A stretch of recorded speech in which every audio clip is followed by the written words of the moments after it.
Welcome to GDR news. బులెటిన్ల ముందుగా headlines. కర్ణాటకలో రాజకీయ మార్పులు, సీఎం పదవికి సిద్ధరామయ్య రాజీనామా.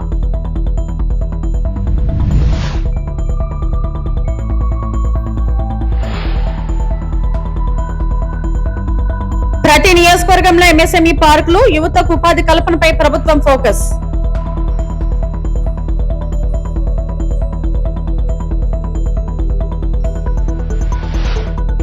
రైతుల డిస్కింపై కవిత సంచలన ఆరోపణలు, రైతుల భవిష్యత్తులతో ఆటలాడుతున్న హెచ్చరిక.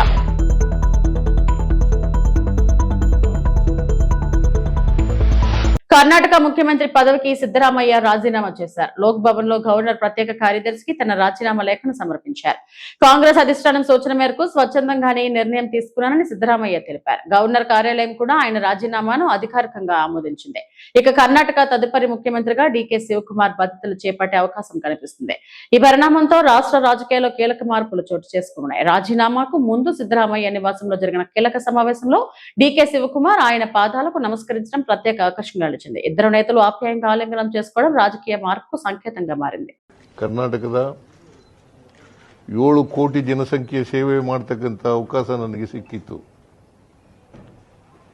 2 ಬಾರಿ ಮುಖ್ಯಮಂತ್ರಿ ಆಗ್ತಕ್ಕಂಥ ಅವಕಾಶ ಸಿಕ್ಕಿತ್ತು.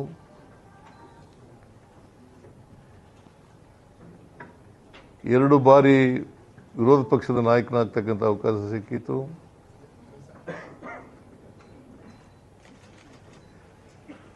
ಈ ಅವಕಾಶವನ್ನು ಒದಗಿಸಿಕೊಟ್ಟಂತ ಸೋನಿಯಾ ಗಾಂಧಿ ಅವರಿಗೆ,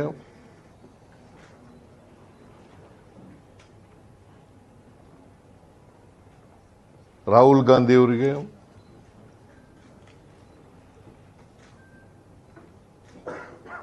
ನಮ್ಮ ಅಧ್ಯಕ್ಷರಾದಂಥ ಮಲ್ಲಿಕಾರ್ಜುನ ಖರ್ಗೆ ಅವರಿಗೆ,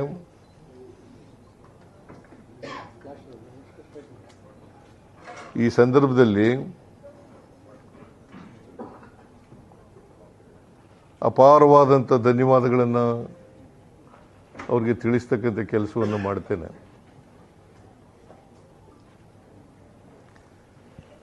ನಾನು ಕಾಂಗ್ರೆಸ್ ಸೇರಿದ್ದು 2006.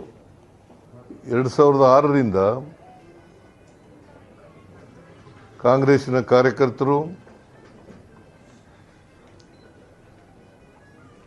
ಎಲ್ಲ ಕಾಂಗ್ರೆಸ್ಸಿನ ಮುಖಂಡರುಗಳು,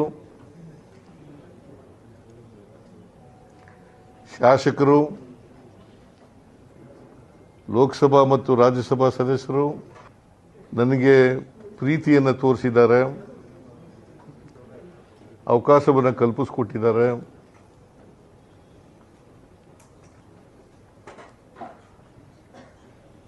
ಅವರೆಲ್ಲರಿಗೂ ಕೂಡ ఈ సందర్భంలో ధన్యవాదాలను ಹೇಳಲಿಕ್ಕೆ బయస్తా ఇದ್ದೇನೆ. ఏపీ రాష్ట్రంలోని MSME పార్కుల్లో పరిశ్రమలు ఏర్పాటు చేసేందుకు పారిశ్రామికవేత్తలు ఆసక్తి చూపుతున్నారని మంత్రి కొండపల్లి తెలిపారు. ప్రతి నియోజకవర్గంలో MSME పార్కులు ఏర్పాటు చేసి పారిశ్రామిక అభివృద్ధిని విస్తరిస్తున్నామని చెప్పారు. రాష్ట్ర యువతకు ఉపాధి అవకాశాలు కల్పించడంలో ప్రభుత్వం కట్టుబడి ఉందని మంత్రి స్పష్టం చేశారు. అంటే ఈరోజు మనకి ప్రధానంగా ఉన్నటువంటి సమస్య ఎంప్లాయ్మెంట్. మెయిన్ మన ఎంప్లాయ్మెంట్ అనేది మన యువతకు కల్పించాలి. మనకి ఎంప్లాయ్మెంట్ రావాలంటే కొంత ఇండస్ట్రియలైజేషన్ మన ప్రాంతానికి రావాలి. జనరల్గా ఎనీ ఇండస్ట్రియలైజేషన్లో ల్యాండ్ ఎక్విజిషన్ అనేది ఖచ్చితంగా కన్విన్స్ చేసుకోవాల్సిన బాధ్యత ఉంటుంది. అంటే రైతులు కన్విన్స్ చేసుకోవాలి, ఎవరైతే భూమి ఇచ్చారో వాళ్ళకి భరోసా కల్పించాలి, వాళ్ళకి వచ్చినటువంటి నష్టపోకుండా వాళ్ళకి ల్యాండ్ ఇవాల్యుయేట్ చేసి వాళ్ళకి ఎంతైతే మనం కాంపెన్సేషన్ ఇవ్వాలో అది నచ్చచెప్పి ఇవ్వాల్సిన ప్రయత్నం చేయాలి. ఈరోజు హైదరాబాదు ఈరోజు మహానగరం జరిగిందంటే మరి ఆ రోజు ల్యాండ్ ఎక్విజిషన్ చేసి అక్కడ పార్కులు పెట్టడం కానీ ఇండస్ట్రీ తేవడం కానీ అవన్నీ సక్సెస్ఫుల్ అవ్వడం బట్టే ఈరోజు అత్యున్నతంగా ఈరోజు హైదరాబాద్ మహానగరం కింద అయింది. మీరు చూసుకుంటే ఎయిర్పోర్ట్కి 5,000 ఎకరాలు అప్పట్లో ల్యాండ్ ఎక్విజిషన్ చేయడం జరిగింది, లేదా ఇండస్ట్రియల్ పార్క్స్కి ల్యాండ్ ఎక్విజిషన్ చేయడం జరిగింది, IT పార్క్స్కి ల్యాండ్ ఎక్విజిషన్ చేయడం జరిగింది. అవన్నీ కూడా చేశారు కాబట్టే మన ప్రాంతంలో ఉన్నటువంటి వ్యక్తులకి అక్కడ ఉద్యోగాలు ఇప్పటికీ కూడా మన వాళ్ళు అక్కడికి వెళ్ళి ఉద్యోగాలు చేసుకోవాల్సిన పరిస్థితి ఉంది. మన ప్రాంతంలో ఉద్యోగాలు రావాలంటే ఖచ్చితంగా మనం కొన్ని ఇండస్ట్రీస్ మన ప్రాంతానికి తీసుకురావాలి. దానికి తీసుకురావాలంటే కొంత ల్యాండ్ ఎక్విజిషన్ అని చేయాలి. అలాగని రైతుకి ఎవరికి కూడా కష్టం కల్పించకుండా చాలా కన్విన్సింగ్గా మేము ముందుకెళ్తాం. ఏ రైతైనా కూడా ఖచ్చితంగా వాళ్ళకి నమ్మకాన్ని జయించుకొని వాళ్ళకి నష్టం చేకూర్చకుండా మేము వాళ్ళు కన్విన్స్ చేసుకునే దశగానే ప్లాన్ ఎక్విజిషన్ చేస్తాం. కొత్త పెన్షన్స్ గురించి ఆల్రెడీ డిస్కషన్ అవుతుంది, దాని గురించి మాట్లాడడం జరిగింది. ప్రధానంగా విడో పెన్షన్స్ ఇవ్వాలన్నది గౌరవ ముఖ్యమంత్రి గారు ఆలోచన. ఫస్ట్ విడోస్కి ఇద్దామన్నది, దానికి బడ్జెటరీ గట్రా చూసుకొని ఇద్దామన్నది ఆలోచన.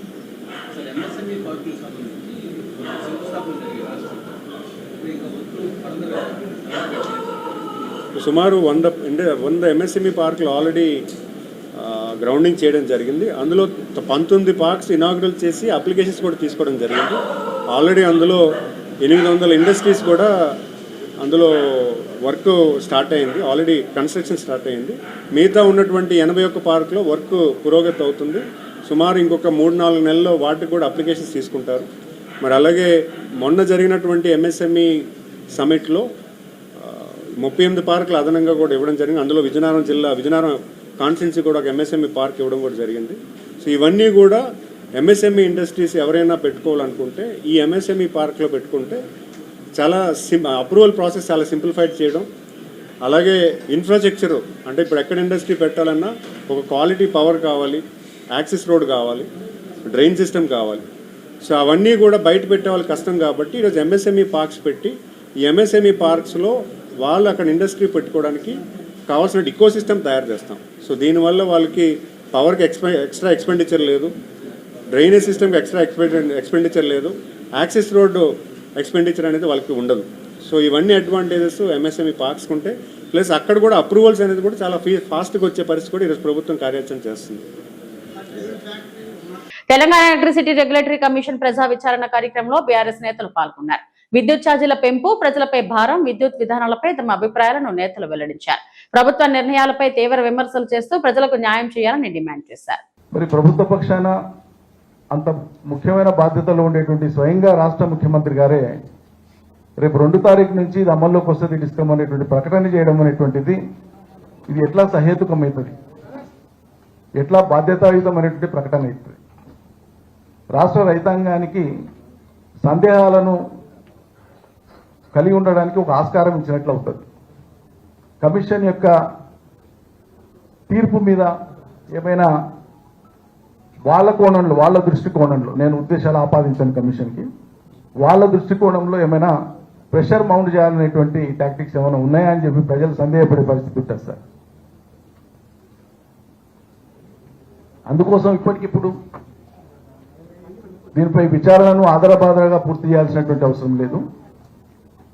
కోట్లాది మంది యొక్క భవిష్యత్తుకు సంబంధించినటువంటి అంశాలు కాబట్టి దీనిపై సమగ్రమైనటువంటి విచారణ సమయం ఇచ్చి ప్రజలకు, సంఘాలకు, రైతాంగానికి మీ అధికార పరిధి కానీ మీ కన్వీనియన్స్ కానీ ఒకవేళ సూట్ అయితే పర్మిట్ చేస్తే, మీ డిస్క్రిప్షన్ కనుక అంగీకరిస్తే రాష్ట్ర వ్యాప్తంగా పర్యటన చేసి తీసుకుంటే ఒక చారిత్రాత్మకమైనటువంటి పాత్ర పోషించినట్లయితే కూడా ప్రజలకు కూడా మా చేరువకు వచ్చింది కమిషన్ అనేటువంటి తృప్తి ఉంటుంది. భవిష్యత్ పరిణామాలకు మేము కూడా భాగస్వాములమే కదా అనేటువంటి తృప్తి కూడా ప్రజలకు ఉంటుంది సార్. దయచేసి దాన్ని దృష్టిలో పెట్టుకోమని మనవి చేస్తున్నాం. తెలంగాణలో ప్రతిపాదిత రైతు డిస్కీమ్ పై నిర్వహించాల్సిన ప్రజా విచారణలో బీఆర్ఎస్ నేత కల్వకుంట్ల కవిత కీలక ప్రసంగం చేశారు. రైతు డిస్కీమ్ పేరుతో కాంగ్రెస్ ప్రభుత్వం రహస్యంగా ముందుకు వెళ్తుందని కవిత ఆరోపించారు. ఈ నిర్ణయం వల్ల తెలంగాణలోని దాదాపు 29 లక్షల వ్యవసాయ బోర్వెల్ కనెక్షన్లపై తీవ్ర ప్రభావం పడే అవకాశం ఉందని ఆందోళన వ్యక్తం చేశారు. రైతులకు నిజంగా మేలు చేసే పథకం అయితే ఇన్ని నెలలు ఎందుకు దాచిపెట్టారని కాంగ్రెస్ ప్రభుత్వాన్ని ప్రశ్నించారు. వ్యవసాయ రంగ భవిష్యత్తుతో ప్రభుత్వం ఆటలాడొద్దని కవిత హెచ్చరించారు. సంపూర్ణంగా తెలంగాణ రైతాంగం యొక్క భవిష్యత్తును మంచిగా చెడ్డగా మార్చేటటువంటి అంశం కాబట్టి ప్రధాన డిమాండ్ రైతుల తరఫున చేతులెత్తి నమస్కరించి 33 జిల్లాల్లో కూడా మీరు పబ్లిక్ హియరింగ్ పెట్టాలని చెప్పి నేను రిక్వెస్ట్ చేస్తా ఉన్నాను. మొత్తం రైతాంగానికి ఉచితంగా ఇచ్చేటటువంటి కరెంటు, లిఫ్ట్ ఇరిగేషన్ స్కీమ్స్ ఇచ్చేటటువంటి కరెంటు, వాటర్ సప్లై స్కీమ్స్ ఇచ్చేటటువంటి కరెంటు, సీవరేజ్, డ్రైనేజు, హైదరాబాద్ సిటీలో ఉండేటటువంటి వాటర్కి ఇచ్చేటటువంటి కరెంటు, ఇవి మాత్రమే ప్రభుత్వం ఇచ్చేటటువంటి సబ్సిడీస్. అది కాకుండా పేదవాళ్లకు, ఎస్సీ ఎస్టీలకు ఏదైతే 100 యూనిట్ల లోపు ఫ్రీ ఇస్తామో దానికి ఒక 1700 కోట్లు అదొకటి ఉంటుంది. సో ఇవన్నిటిని క్లబ్ చేసి తీసి ఒక కంపెనీ కింద రిజిస్టర్ చేస్తూ ఉన్నారు సార్. ఇప్పుడు ఆ కంపెనీ పరిస్థితి ఎట్లా ఉంది? -25,000 కోట్ల రూపాయలు ఉన్నారు సార్. దాంట్లో -25,000 కోట్ల రూపాయలతోని ఒక కంపెనీని ప్రారంభిస్తూ ఉన్నాము. ఈ కంపెనీకి మీరు మాకు లైసెన్స్ ఇవ్వండి, దీంతో మేము రైతాంగాన్ని ఉద్ధరిస్తామని ప్రభుత్వం చెప్తుంది సార్. నమ్మశక్యంగా లేదు సార్. ఎందుకు నమ్మశక్యంగా లేదు? జనరల్గా గవర్నమెంట్ ఒక బాండ్ ఇచ్చినా, ఒక పేపర్ ఇచ్చినా ఎవరైనా సీరియస్గా తీసుకుంటారు. ఎందుకు నమ్ముతలేమంటే గత 2.5 సంవత్సరాల్లో ఈ ప్రభుత్వం యొక్క వైఖరి మీరు చూసినట్టయితే అడుగడుగున మోసమే జరిగింది సార్. రైతుకు అడుగడుగున మోసమే జరిగింది. భూమాత పేరుతోని మొత్తం అంతా కూడా సంపూర్ణంగా అప్పట్లో ధరణి బాగాలేదు, ఇప్పుడు భూమాత తెస్తామన్నారు. ఇంతవరకు ఆ భూమాత పేరు మారింది, కవర్ మారింది తప్పితే సిస్టమ్ మారలేదు సార్. అదేవిధంగా రైతులకు రైతాంగం సంగతి చెప్తున్నా sir. Madam sir definitely one second please kindly Kavitha garu let us no one second sir absolutely let us confine only to the issue sir. Okay absolute. రైతాంగం ఈ రాష్ట్రంలో మోసపోయి ఉన్నది కాబట్టి ప్రభుత్వం ఇప్పుడు తీసుకొస్తున్నటువంటి ఈ కొత్త అంశాన్ని నమ్మనేలటువంటి పరిస్థితులు ఉంది సార్. సో ఒక -25,000 crores అని ఒక కంపెనీ స్టార్ట్ చేసి ఆ కంపెనీని మేము నడుపుతాము అని చెప్తా ఉన్నారు. ఓకే, దానికి ఏం చేసిండ్రు? 42% ఆఫ్ ఎలక్ట్రిసిటీ కన్సంప్షన్ లోడ్ని ట్రాన్స్ఫర్ చేసింది సార్, 42%. అదర్వైజ్ 2 డిస్కామ్స్లో కలిపి 45,000 మంది ఎంప్లాయీస్ ఉన్నారు. ఇప్పుడు ఆ 45,000 మంది ఎంప్లాయీస్ చేసేటటువంటి పనిలో 42% తీసి కొత్త డిస్కామ్ పెడుతున్నారు. అంటే కనీసం 42% మంది ఎంప్లాయీస్ని ఇవ్వాలి కదా సార్. ఇచ్చింది ఎంతమందిని? 2,000 మంది. ఆ 2,000 మందిలో కూడా 1,000 మంది ఆఫీసులలో కూర్చొని లెక్కలు రాసుకుంటోళ్ళు ఇంజనీర్లు సార్. నిజంగా కిందకు పోయి ఏమైనా ప్రాబ్లం ఉంది, ట్రాన్స్ఫార్మర్ బుట్టి పేలిపోయిందంటే కిందకు పోయి వైర్ బట్టి రిపేర్ చేసేటోళ్ళు 1000 మందిని ఇచ్చింది సార్. 550 రూరల్ మండలాలకు 1000 మంది మీరు లైన్మెన్లను, ఆర్టిజన్లను, జూనియర్ లైన్మెన్లను ఇస్తే మండలానికి కనీసం 1.5 మనిషి కూడా వస్తలేడు సార్. ఇద్దరు కూడా కాదు, 1.5 మనిషి వస్తున్నారు. ఆ 1.5 మనిషి పోయి 30-40 గ్రామాలలో ఒక్కొక్కరికి 600 ట్రాన్స్ఫార్మర్లు వస్తున్నాయి సార్. రిపేర్ చేయడం అన్నది impossible. I have been a public representative sir. ఇదివరకు ఎప్పుడన్నా రైతులకు ట్రాన్స్ఫార్మర్ కాలిపోతే ఆ ట్రాన్స్ఫార్మర్ పుట్టి రైతులు ట్రాక్టర్లను, బండ్లను వేసుకొని వస్తే కాన్స్టిట్యున్సీ హెడ్ క్వార్టర్లో రిపేర్ అయ్యారు సార్. ఇప్పుడు పరిస్థితి ఏంటి? రైతు డిస్కామ్ నోడల్ ఏజెన్సీ ఎక్కడ పెట్టినారు సార్? వీళ్ళు RTO కేంద్రం చేసి పెట్టుకున్నారు, అంటే తాలూకాలో పెట్టుకున్నారు సార్. అంటే ఏ కాన్స్టిట్యున్సీ రైతు అయినా RTO కేంద్రం దగ్గరికి వెళ్ళాలి. ప్రస్తుతానికి రైతు డిస్కామ్ దగ్గర ట్రాన్స్ఫార్మర్ రిపేర్ సెంటర్స్ ఉన్నాయా సార్? లేవు. ఆ రిపేర్ సెంటర్స్ ఎక్కడ ఉన్నాయి? కాన్స్టిట్యున్సీ హెడ్ క్వార్టర్స్లో ఉన్నాయి. కనీసం మరి మేము ట్రాన్స్ఫార్మర్ రిపేర్ సెంటర్లు పెడతామనేటటువంటి ఒక ముక్క కూడా వీళ్ళు ఎక్కడ చెప్తలేరు సార్. చెప్పకుండా ఏమంటున్నారు? సింపుల్గా ఈ వేరే డిస్కామ్స్లో ట్రాన్స్ఫార్మర్ రిపేర్ సెంటర్లు ఉన్నాయి, వాటిని మేము వాడుకొని ఇస్తామంటారు సార్. సార్ గవర్నమెంట్ డిపార్ట్మెంట్స్ మధ్యలో కోఆర్డినేషన్ అన్నది ఉండదు అనేది చేదు వాస్తవం సార్. వీళ్ళు లెటర్ రాయా, వాళ్ళు లెటర్ రాయా, అయ్యగారు వచ్చే వరకు అమ్మాసి వెళ్ళిపోతుంది అన్నట్టు రైతు పరిస్థితి అయితే సార్ ఘోరమైన పరిస్థితి ఉంటుంది. ట్రాన్స్ఫార్మర్ రిపేర్కి ఇప్పటికి 20 రోజులు పడితే ఈ కొత్తగా వచ్చే రైతు డిస్కామ్తోని ఖచ్చితంగా 2 నెలలు పడుతుంది సార్. అంత లోపల క్రాప్ ఎండిపోయే పరిస్థితి ఉంటుంది తప్ప ఇంకోటి ఉండదు. It is a practical issues. ఇంకొక మాట, ఇందాకటి నుంచి ముషరఫ్ గారు కానీ మాట్లాడినటువంటి అన్ని డిస్కామ్స్కి సంబంధించిన వ్యక్తులు కానీ చెప్తున్నది ఏంటంటే మేము కంప్లీట్గా కోఆర్డినేషన్ చేసుకుంటామంట. కానీ జీవోలోనే క్లియర్గా రాసింది సార్, రైతు డిస్కామ్కి ఇతర డిస్కామ్ల నుంచి వచ్చేటటువంటి సేవలకు వీలింగ్ ఛార్జెస్ వసూలు చేస్తామని చెప్పి రాసింది. రాజ్యాంగబద్ధ పదవిలో ఉండి కూడా స్పీకర్ అయ్యన్న పాత్రుడు యథేచ్ఛగా అక్రమాలకు పాల్పడటంతో పాటు చట్టాలను అతిక్రమిస్తూ న్యాయస్థానాలను తప్పుదో పట్టిస్తున్నాడని మాజీ ఎమ్మెల్యే పెట్ల ఉమాశంకర్ గణేష్ ఆరోపించారు. విశాఖలోని వైఎస్ఆర్ కాంగ్రెస్ పార్టీ సిటీ కార్యాలయంలో ఆయన మీడియాతో మాట్లాడుతూ సృష్టి ఫౌండేషన్ తో తనకి సంబంధం లేదని, స్పీకర్ అయ్యన్న పాత్రుడు హైకోర్టుకు తప్పుడు అఫిడవిట్ సమర్పించడని, వాస్తవానికి దాన్ని నిర్మిస్తున్న సీన్ ఫౌండేషన్ తన కోడలికి చెందిందేనని ఆయన ఆధారాలు చూపించారు. స్పీకర్ అయ్యన్న తండ్రి కొడుకులు హైకోర్టు ఉత్తర్వులను ఉల్లంఘించి మరీ చెరువులో అక్రమ నిర్మాణాలు చేపడుతున్నా అనకాపల్లి జిల్లా కలెక్టర్ ఎందుకు పట్టించుకోవడం లేదని ప్రశ్నించారు. మంత్రి నారా లోకేష్ పేరు చెప్పి తండ్రి కొడుకులు నర్సీపట్నంలో యథేచ్ఛగా రెటరైట్ క్వారీల ద్వారా దందా చేస్తున్నారని, ఇప్పటికే 500 కోట్లు కొట్టేశారని, 100 కోట్ల విలువైన 30 ఎకరాల దేవాదాయ శాఖ భూములను కాజేశారని ఆరోపించారు. హైకోర్టు ఉత్తర్వులను ఉల్లంఘించడాన్ని నిరసిస్తూ అక్రమ నిర్మాణాలను అడ్డుకున్న మాపై దాడి చేసిందే కాకుండా మా నాయకులపైన అక్రమ కేసులు పెట్టి వేధిస్తున్న తండ్రి కొడుకులు వైఎస్ఆర్సీపీ ప్రభుత్వం వచ్చాక కుమిలి ఏడవక తప్పదని హెచ్చరించారు. వారు చేసిన అక్రమాలు, అరాచకాలను కోర్టు ముందు నిరూపించి శిక్షించి తీరుతామని మాజీ ఎమ్మెల్యే పెట్ల ఉమాశంకర్ గణేష్ వెల్లడించారు. ఇంకోటి ఏంటంటే, ఏదైతే సంబంధం లేనిది హైకోర్టులో ఇంకోటి విషయం చెప్పాలి మీ అందరికి కూడా. ఇదేమంటాడంటే అయ్యన్న పాత్రుడు మాకు సంబంధం లేదు, కావాలని ఎక్స్ఎమ్మెల్యే ఉమాశంకర్ గణేష్ నా మీద ఆరోపణలు చేస్తున్నాడు. ఈ శివ్ ఫౌండేషన్ అనేది ఇక్కడ కన్స్ట్రక్షన్ చేస్తుంది, నన్ను భూమి పూజ చేశారు కానీ పిల్లలేదని చెప్పి ఒక తప్పుడు ఆరోపణలతో హైకోర్టు వరకు మరి చెప్పడం జరిగింది. అంటే ఈయందే మొత్తం అంతా కూడా, కానీ తప్పించుకోవాలని ఉద్దేశం మీద హైకోర్టు వారికి మభ్యపెట్టి ఒక అఫిడవిట్ రిలీజ్ చేశాడు. ఏమంటాడంటే శివ్ ఫౌండేషన్ అని చెప్పి వాళ్ళే కన్స్ట్రక్షన్ చేస్తున్నారు, ఇది నాకు సంబంధం లేదు, కేవలం రాజకీయంతో నన్ను ఇబ్బంది పెట్టాలని నా పేరు వాడుతున్నాడని చెప్పి అయిన పాత్రుడు ఒక తప్పుడు ఎఫిడవిట్ ఇచ్చాడు. ఓకే, నిజంగా చెప్పాలంటే ఈరోజు శివ్ ఫౌండేషన్ ఇది ఎవరిది నాకు అర్థం కావట్లేదు. ఈ ఫౌండేషన్ ఎవరిదంటే హైదరాబాద్లో ఉన్న ఎవరైతే అయిన పాత్రుడు పెద్ద కొడుకు ఉన్నాడో పెద్ద కొడుకు భార్య సతీమంది ఎన్ సువర్ణ అని చెప్పి ఆవిడది ఫౌండేషన్. అంటే తప్పుడు ఇచ్చారా లేదా ఏదంటే అయిన పద్ధతి అంటాడు, ఇది నాకు సంబంధం లేదంటాడు. వారి కోడల పేరునే ఈ కార్యక్రమం చేస్తున్నాడు. అంటే ఈ విధంగా హైకోర్టు వారిని కూడా మరి మభ్యపెట్టి చేశాడని చెప్పి ఈ సందర్భంగా తెలియపరుస్తున్నాను. అంటే అయిన పద్ధతి రాజ్యాంగ పదవిలో ఉండి కూడా న్యాయస్థానాన్ని చులకనగా చూస్తాడని చెప్పి ఈ సందర్భంగా తెలియపరుస్తున్నాను. చివరిగా చెప్పేది ఏంటంటే ఈరోజు న్యాయస్థానాన్ని గౌరవించకుండా ఈరోజు మరి అయ్యన్న పాత్రుడు న్యాయస్థానాల తీర్పులకు విరుద్ధంగా మరి న్యాయస్థానాలను నమ్మించి మోసం చేసిన అయ్యన్న పాత్రుడిగా వాళ్ళ కొడుకుకి కూడా న్యాయస్థానాలే బుద్ధి చెప్పాలి, న్యాయస్థానాలే శిక్షలు వేయాలి. ఇలాంటి న్యాయస్థానాల మీద గౌరవం లేని వ్యక్తులు ఇద్దరిని కూడా మరి జీవితాంతం కూడా జైల్లో పెట్టాలని చెప్పి న్యాయస్థానాలు కలుగు చేసుకోవాలని చెప్పి మరి మీ ద్వారా తెలియపరచడం జరుగుతుంది. ఇప్పటికైనా సరే అయ్యన్న పాత్రుడు కానీ వాళ్ళ కొడుకు కానీ ఈ రౌడీజాలు కానీ గోండజాలు కానీ ఈ అరాచకాలన్నీ కూడా మానేయండి. మానేసి ఇప్పటికన్నా ఏదైతే ప్రజలకు వాగ్దానం చేశారో సూపర్ 6లు 7లు 8లు 9లు 10లు అన్నారో అవన్నీ కూడా చేయండి. ఇవన్నీ మేము చెయ్యం.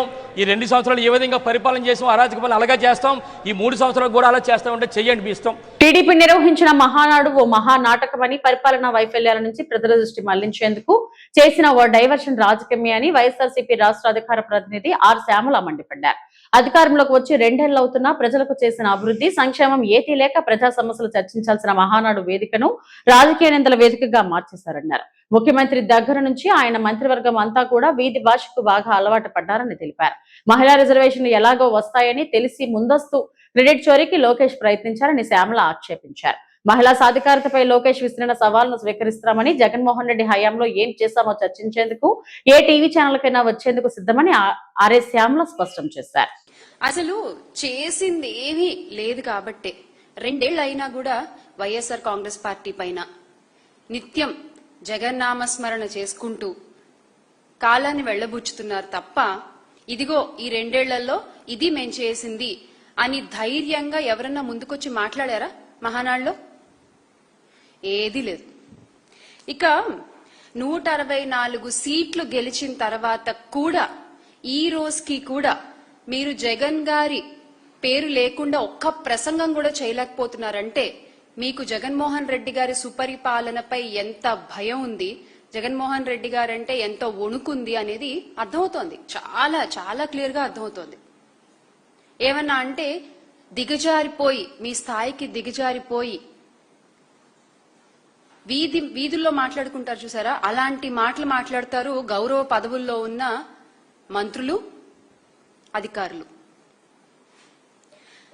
ఇక మహిళా రిజర్వేషన్ల గురించి చాలా ఇంట్రెస్టింగ్ టాపిక్ మాట్లాడారు తెలుగుదేశం పార్టీ వర్కింగ్ ప్రెసిడెంట్ గౌరవ విద్యాశాఖ మంత్రి గారు, సకల శాఖ మంత్రి గారు నారా లోకేష్ గారు.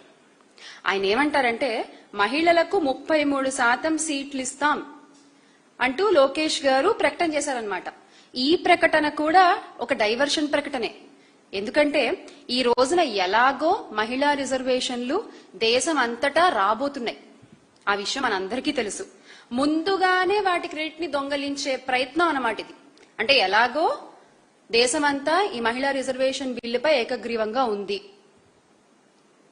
అది ముందే మనం చెప్పేసాం అనుకోండి, అది ముందే మన క్రెడిట్ లో పడిపోతుంది కదా అనేటువంటి ఒక ఆలోచన అన్నమాట.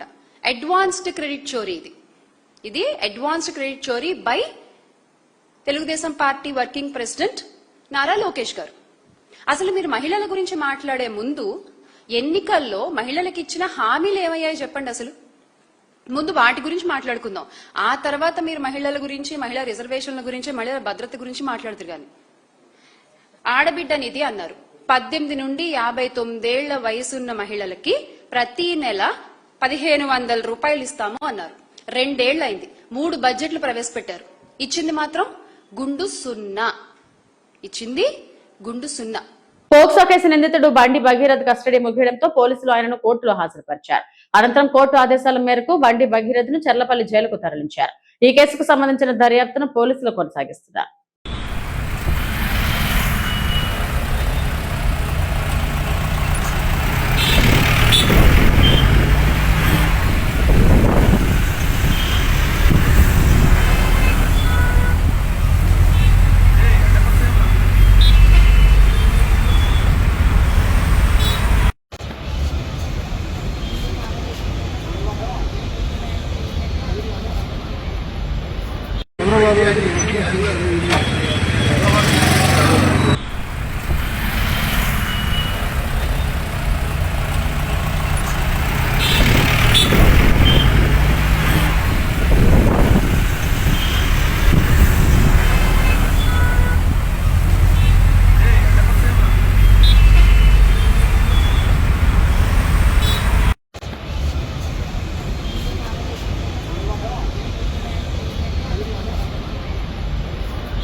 నిర్వహించుకోవడం గతంలో కూడా ఎన్టీ రామారావు గారు ఉన్నప్పుడు ఆయన పుట్టినరోజు వేడుకలు ఆయన ఉన్నంత కాలం కూడా భారీ ఎత్తున కూడా మహానాడు పేరుతో చేసుకోవడం జరిగింది. ఆయన మరణించిన తర్వాత జయంతి వేడుకలు కూడా భారీ ఎత్తున కూడా జరుపుకోవడం పార్టీ ఆనవాయితీగా కూడా పెట్టుకోవడం జరుగుతూ మొట్టమొదటిసారి కరోనా అప్పుడు జూమ్ మీటింగ్ ద్వారా మహానాడు నిర్వహించుకోవడం చూసాం. ఈరోజు ఏదైతే యుద్ధాల పర్యవసనంగా ఈ యొక్క ఖర్చులకు సంబంధించి కానీ ఇంధన పొదుపుకు సంబంధించి కానీ ఏదైతే ప్రధానమంత్రి నరేంద్ర మోడీ గారు ఇచ్చిన పిలుపు మేరకు నెల్లూరులో అతి భారీ ఎత్తున జరపాలనుకున్న మహానాడుని ఏదైతే మార్చి ఈరోజు క్లస్టర్లు అంతా కూడా ఆన్లైన్ ద్వారా ఆన్లైన్ ద్వారా ఈ యొక్క మహానాడుని 27-28 తేదీల్లో జరుపుకోవడం. దానికి సంబంధించి చూస్తే ఈ యొక్క మహానాడులో క్లస్టర్ల వారీగా 1875 క్లస్టర్లకు సంబంధించి అదేవిధంగా పార్టీ ప్రధాన కార్యాలయం మంగళగిరిలో ఏదైతే ప్రధానమైన వేదిక ఏదైతే ఉందో అక్కడ ముఖ్య నేతలు. తిరుపతిలోని రాజు పార్క్ హోటల్ కు బాంబు బెదిరింపు కలకలం రేపింది. అజ్ఞాత వ్యక్తి ఇంటర్నెట్ కాల్ ద్వారా హోటల్లో బాంబు పెట్టినట్లు సమాచారం ఇవ్వడంతో పోలీసులు అప్రమత్తమయ్యారు. వెంటనే బాంబ్ స్క్వాడ్, డాగ్ స్క్వాడ్ తో కలిసి హోటల్ పరిసరాల్లో విస్తృతంగా తనిఖీలు చేపట్టారు. రాజు పార్క్ హోటల్లో బాంబు ఉందంటూ వచ్చిన సమాచారంతో పోలీసులు వెంటనే సంఘటనా స్థలానికి చేరుకున్నారు. అల్పిరి ఇన్ఛార్జ్ సిఐ రామకృష్ణ ఆధ్వర్యంలో బాంబ్ స్క్వాడ్, డాగ్ స్క్వాడ్ సహాయంతో హోటల్ మొత్తం క్షుణ్ణంగా తనిఖీలు నిర్వహించారు. అయితే ఈ తనిఖీల్లో ఎలాంటి పేలుడు పదార్థాలు లభించకపోవడంతో అది ఫేక్ కాల్ గా పోలీసులు భావిస్తున్నారు. కాల్ చేసిన వ్యక్తి వివరాలపై పోలీసులు దర్యాప్తు కొనసాగిస్తున్నారు.